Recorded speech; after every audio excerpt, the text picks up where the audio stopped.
She really gives liberals angina. She really, for some reason, she just kind of gets all up in their skin and they just don't know what to do with themselves.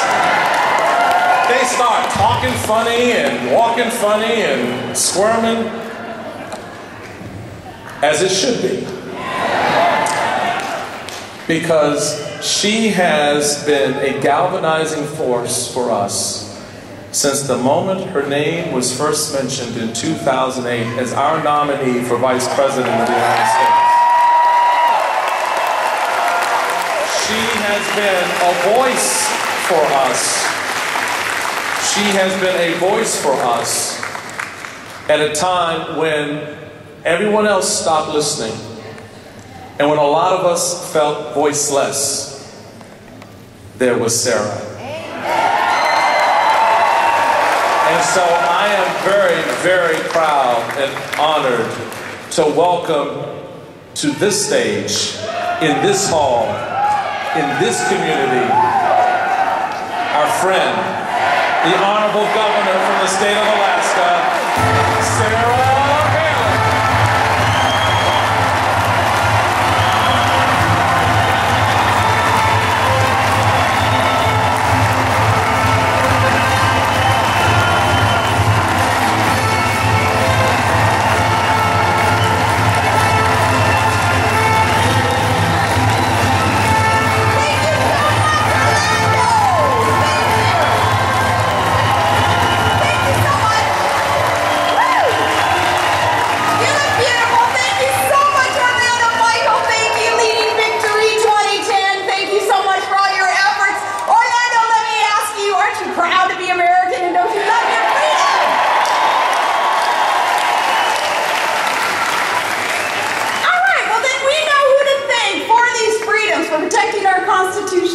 Our vets, the United States military. Those of you who have served, we salute you. We thank you, United States military.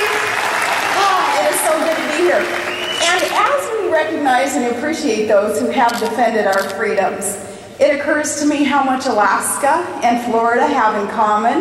Though you may not think a lot of similarities, we do. And going coast to coast, you know, the patriotic, hardworking, unpretentious, job-creating Americans who are here and Alaska and everywhere in between. I was thinking, you're lucky. You're going to get to learn a little bit more about my state here in the coming weeks because there's this docu-series thing coming out. Listen, okay.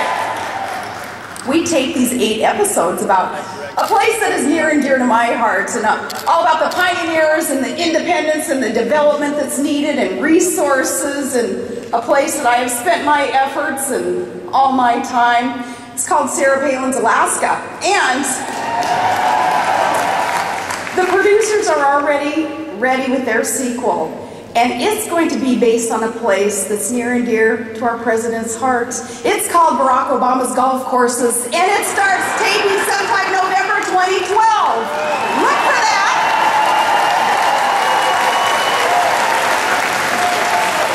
Look for that because, you know, Victory 2010 is just the beginning, folks. Michael and these folks are going to lead us to Victory 2012, too. He'll have plenty of time for golf then.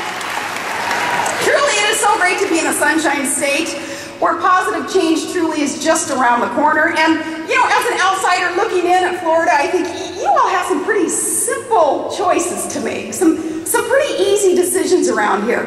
You can either vote for the status quo, that means more taxes, more unemployment, more regulation, more government overreach, or you can vote for those policies and those people that will put Florida back to work and America back to work by November 2nd.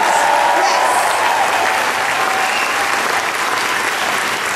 Choices you have to put Florida and all of America back to work. What this great country needs is a little bit of good old Reaganism. And Michael, as we had to do last week in California, we had to explain a little bit to the media why it is that we do quote Reagan so often, because there have been some reports lately about, geez, what is all this Reagan stuff? Why are they always talking? And, well, you know, you're not going to hear us invoke Alinsky or Ayers or Mao or Wright. We're kind of a Reagan sort of crowd around here. That's why we vote Reagan. So, I shall be invoking Reagan's name again and again and again, because what Obama, Pelosi, and Reid have created for us is a blueprint of things that don't work in this country. They don't work to get our economy roaring back to life. Whereas Reagan, he gave us an agenda and a way of thinking that does apply to what is right and what is work, because his way of thinking, which we need to apply today, was based on some common sense Reagan principles that were based on time-tested truth. Simple things that he believed in because they work, and that's lower taxes, less government intrusion and overreach, smaller, smarter government, and remember the national security policy back then, as Michael Still spoke of. And that national security policy, it was lived out by your native son and his good brother, Jeb and GW. Remember what he lived out to? The national security policy of we win and they lose. Now the momentum is with us. The momentum is with us, but now is not the time to let up. Now is the time where we dig deep. Now in these last 10 days is where we work extremely hard. As Michael said, we exhaust ourselves. And it feels good to exhaust ourselves, to know that we are going to do all that we can to get that vote out, to walk the precinct blocks, to drop the literature, to make the phone calls. It's up to you as volunteers to get that vote out, doing all that you can for November 2nd to get the vote out, in order to put our government back on the side of the people, to turn things around and get America back growing, thriving, prospering. As Michael said too, you know, it ain't over till it's over. These last 10 days, we can't be thinking that we got it in the bag. We can't get cocky about this yet. You know, we got to keep on working extremely hard. We got to leave the dancing to the stars.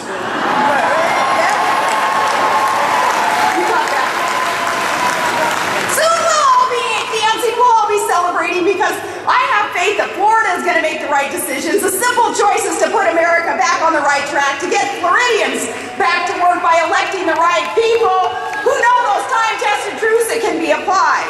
Now, this is when we kick it in gear. We have to dig deep. We have to know, these candidates have to know that you are there for them, that you're doing all that you can in order to get that vote out. You got to put in those 16, 18, 20-hour days.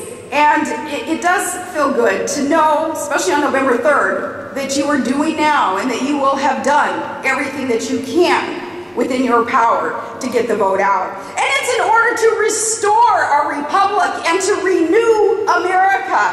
We have life and death choices coming up on November 2nd. Policies that are hinging on who it is that we send to Washington, D.C. and that we fill up our state houses with. This is paramount. This is the election, I think, of our lifetime. It is that important that we do all that we can. We have to do all that we can, because our ground game for the next 10 days is going to make the difference between winning and losing. This is about saving our republic as we know it and as our Constitution intended it, and our, you know, these sacred documents, our Declaration of Independence, the meanings within that, knowing that equality and respect for life and respect and reward for that strong work ethic that is part of America, respect for liberty. We are talking about life and death decisions that are going to be made based on those who are elected on November 2nd. Winning means that we secure our nation, we secure our free markets, and we secure our freedom.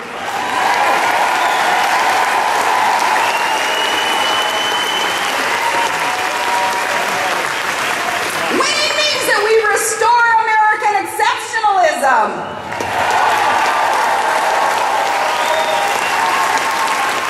So let me ask you, Florida, are you ready to secure our freedoms? Are you ready to fight